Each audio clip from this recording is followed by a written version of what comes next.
Meanwhile, the administration shifting explanations for the strike on Iran and causing controversy on Capitol Hill. Republican Senator Ted Cruz of Texas is here for more on that. Hi, Senator. Thank you for coming on. So Secretary Rubio says Israel was going to strike Iran with or without the U.S.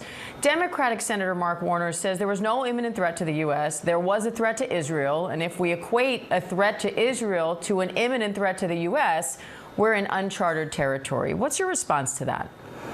I think it is unfortunate that Democrats, in the face of any conflict, immediately side with the enemies of America. Iran, for 47 years, has been the world's leading state sponsor of terror. The Ayatollah has funded Hamas. 90% of the funding of Hamas came from Iran. Hezbollah, 90% of the funding for Hezbollah came from Iran. The Houthis, same story. Nearly 1,000 Americans have been murdered by the Iranian regime. The Ayatollah routinely chanted death to America, leading mobs, and indeed had hired hitmen to try to murder President Trump. President Trump, as commander-in-chief, made the right decision to take out a threat, and to do so at a time when the regime was teetering. It was more vulnerable than it has ever been. The consequences are a dramatic improvement for the people of Iran, but also a dramatic improvement for the safety and national security of Americans here at home. Senator, what you're describing are ongoing issues with Iran. So why not go through Congress and declare war that way? Well, Congress will be voting on it this week. I expect that we will see a vote supporting what the president did. I can tell you, I was with President Trump the day before this attack launched. I spent the entire day with him. He was down in Texas. I was in Air Force One. I was riding with him in the Beast, the presidential limo. We spent most of that time talking about Iran. I urged him to go forward with the attack, and the reason I did is because we had a moment in time. I said, Mr. President, do not let this opportunity slip by. This regime is inches away from collapsing, and this regime, for 47 years, we have seen that they have an ideology that calls for murder. The Ayatollah routinely chants death to America, also refers to Israel as the little Satan and America the great Satan.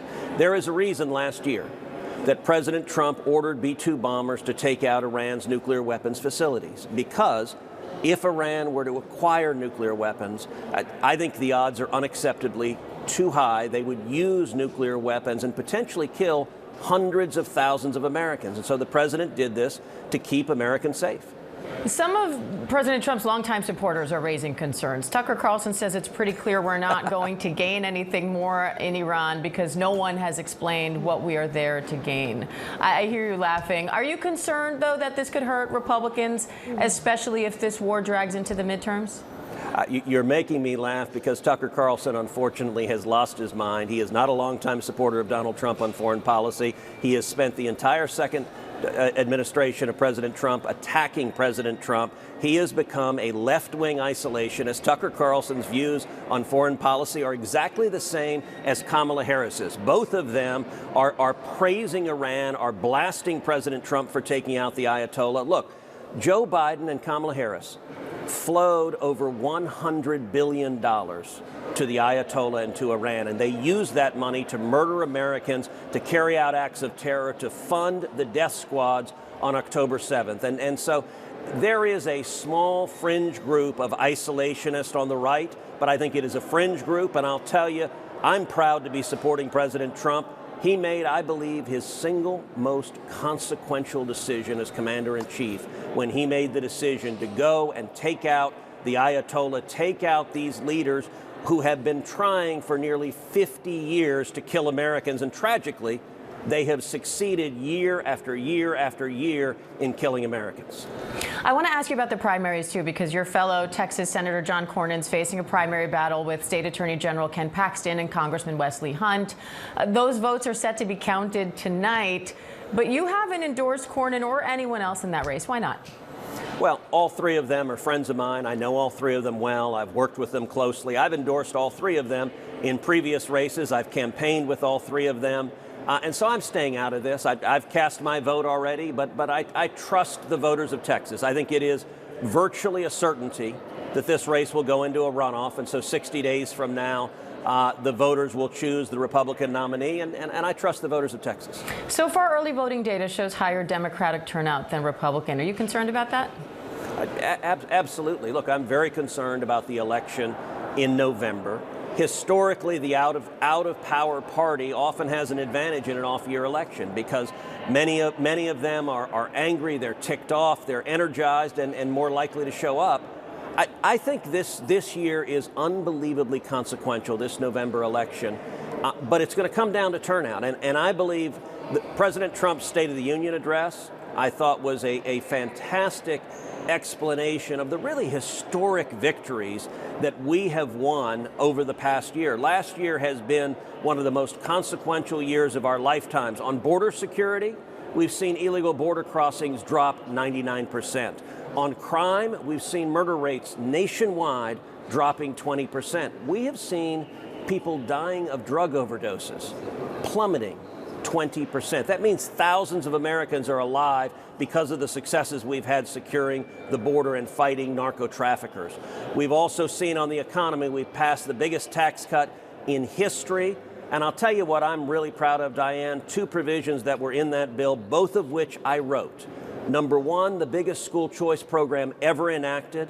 It's going to flow tens of billions of dollars of scholarships to kids in K through 12 schools all across the country.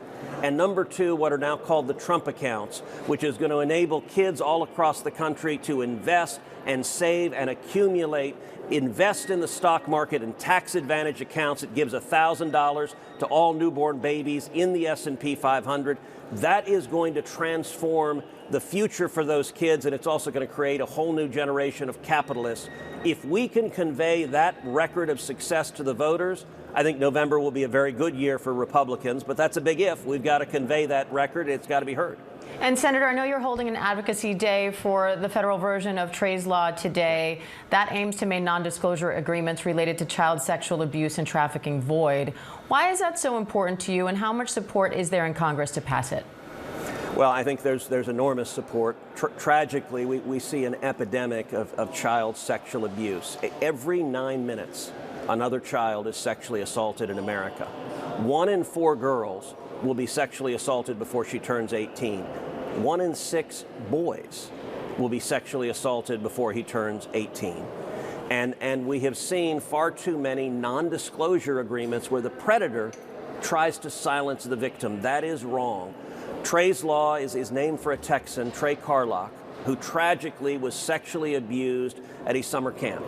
And in the aftermath, he signed a non-disclosure agreement. He kept his abuse a secret, and it haunted him. It tore him apart, and tragically, Trey took his own life. That should never happen. And so Trey's Law nationally is going to say that non-disclosure agreements for victims of child sexual assault are not enforceable. You cannot silence a child. It's bipartisan legislation that I've authored, and I'm very confident we will get overwhelming support. We're going to pass this into law. And Senator, I'm out of time, but quickly, we now are seeing Bill and Hillary Clinton's depositions on Jeffrey Epstein. Now Democrats in the House committee are calling for the President and Commerce Secretary to testify. Do you think they should? I don't think that's going to happen. And listen, Bill Clinton was on Jeffrey Epstein's plane over and over and over again. Jeffrey Epstein had a painting of Bill Clinton hanging in his living room. Bill Clinton in a blue dress wearing red pumps. And so they were very close friends. It was not surprising to me that they were subpoenaed to testify. You're not going to see President Trump testifying on this matter. And the Democrats are just engaged in a partisan fishing expedition. All right, Republican Congressman Ted Cruz of Texas, thank you. Thank you.